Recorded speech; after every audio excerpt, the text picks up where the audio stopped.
ASC 35020, Goodwill Training, Section 4 of 6, Quantitative Impairment Test, and Private Companies Simplified Test.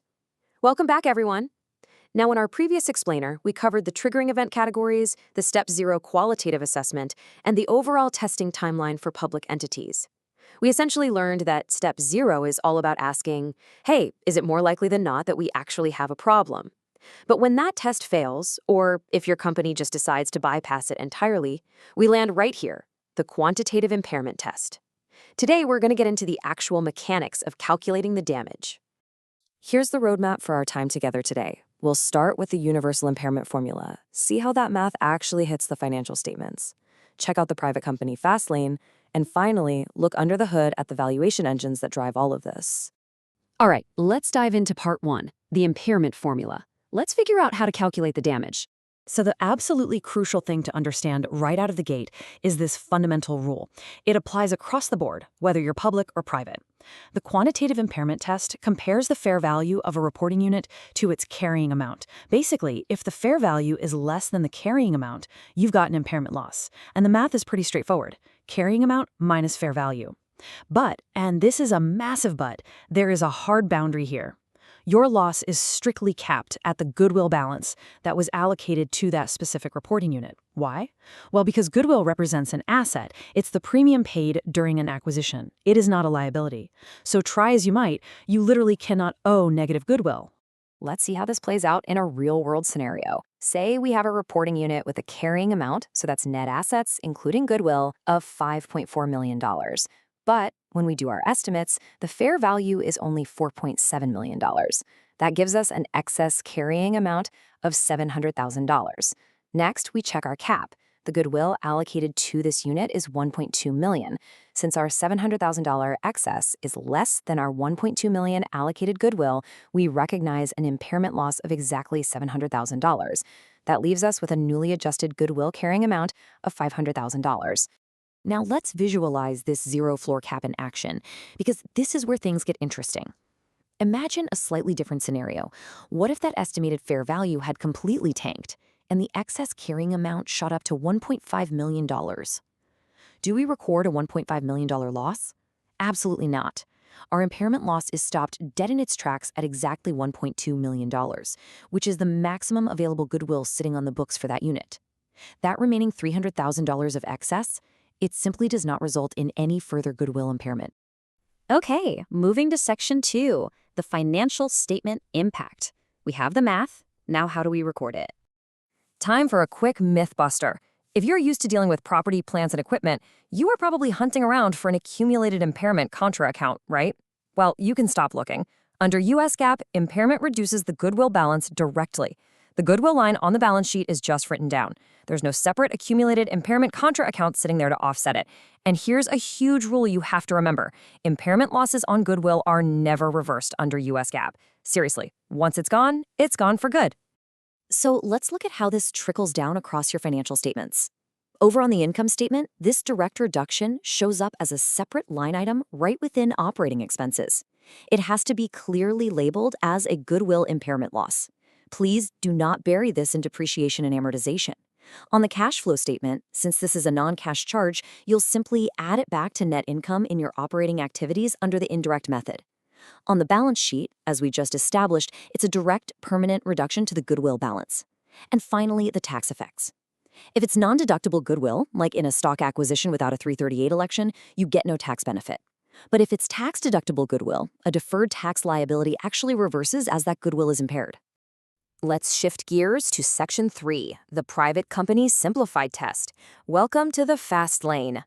Under the Private Company Council, or PCC alternative, things get incredibly efficient. When a triggering event happens for a private company, they basically get to perform a one-step quantitative test. Just contrast the public entity track with this private company track.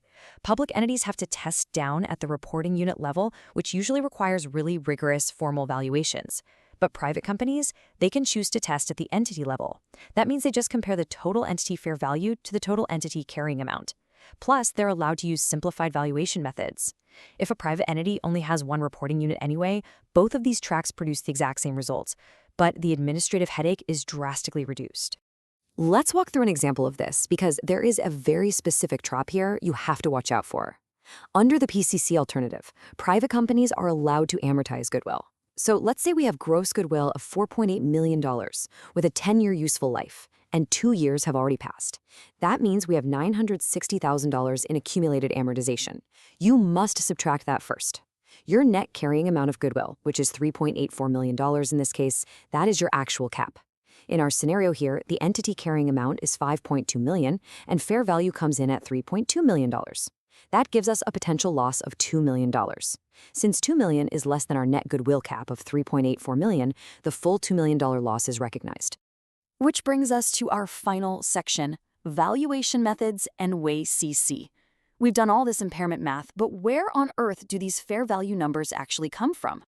Let's take a look at the primary valuation engines driving these tests. The discounted cash flow, or DCF, is pretty much the absolute gold standard here. It projects future free cash flows and discounts them back to present value. It's the most rigorous method and the primary one used when you have solid financial projections. Then you have the market approaches, the guideline public company and the guideline transaction methods. These rely on multiples from comparable public companies or recent M&A deals. Think of these as fantastic, crucial cross-checks to your DCF just to make sure your cash flow assumptions aren't completely divorced from reality. Finally, the asset accumulation method is a bit less common. It's mostly used when asset values are the main driver. Think of a real estate-heavy reporting unit, for example. Now, when you're running that primary DCF method, you use something called WACC, the weighted average cost of capital, as your discount rate. Let me tell you, WACC is the single most sensitive input in a DCF-based test. A tiny, literally 1% increase in your WACC discount rate can brutally eat away 10 to 20% of the total fair value of your reporting unit, depending on how fast it's growing. Just a 1% shift can be the difference between a clean bill of health and a massive impairment. Because WACC is that sensitive and can swing your fair value so wildly, it is a certified auditor battleground. You can't just pluck a discount rate out of thin air and hope for the best. Auditors are going to demand intense, rigorous documentation of your entire WACC buildup.